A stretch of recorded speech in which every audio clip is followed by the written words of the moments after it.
Donc là, j'explique simplement pour l'énoncé de l'exercice 7, sans préciser exactement, enfin sans placer les angles ou les points. Donc on vous dit on a des angles orientés. L'angle alpha, j'ai mis en bleu, il vérifie cosinus de alpha est égal à 3/4 et alpha, ça doit être un angle du premier quadrant. Pour l'angle bêta, il doit vérifier sinus de bêta est égal à 1/4 et bêta, c'est un angle du deuxième quadrant. Ça va? Etc. Donc pour gamma, ce sera cosinus de gamma est égal à moins 4/5 et l'angle gamma, c'est un angle du troisième quadrant, etc. pour delta.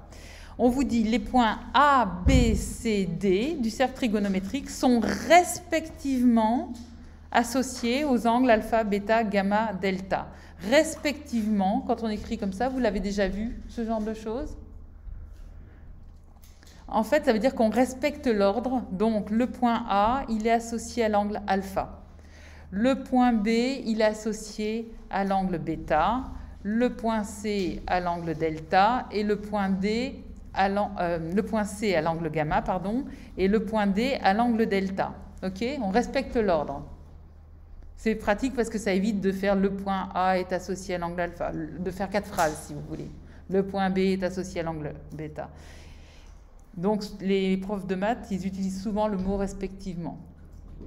On vous demande de placer les points A, B, C, D et les angles alpha, bêta, gamma et delta sur l'un des cercles trigonométriques ci-dessous.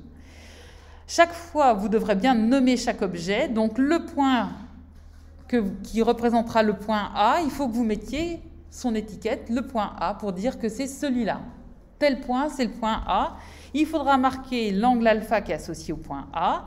Vous devez laisser vos traits de construction et ceux qui vous seront utiles pour la question 2. Dans la question 2, on y reviendra après. Pour l'instant, donc, vous laissez vos traits de construction, vous choisissez judicieusement le cercle. Même quand ce n'est pas précisé, il faut toujours y penser à ça. Alors, c'est quoi la différence entre ces deux cercles trigonométriques? Est-ce que vous la voyez? Oui. Les carrés, le quadrillage est plus petit sur le cercle trigonométrique de droite, tout à fait. Parce qu'ici, le cercle trigonométrique, il est découpé en quarts. Hein, son rayon est découpé en quarts. Et là, il est découpé en cinquièmes. Donc, est-ce que ça vous donne une piste là sur par exemple, pour l'angle alpha et le point A, vous avez intérêt à choisir quel cercle trigonométrique? Celui de gauche, parce qu'on a des fractions sur des quarts, tout à fait. Et quand on a des fractions qui sont sur des 5, eh bien, on aura intérêt à choisir le cercle de droite. C'est parfait. Donc, je vous laisse déjà faire ça.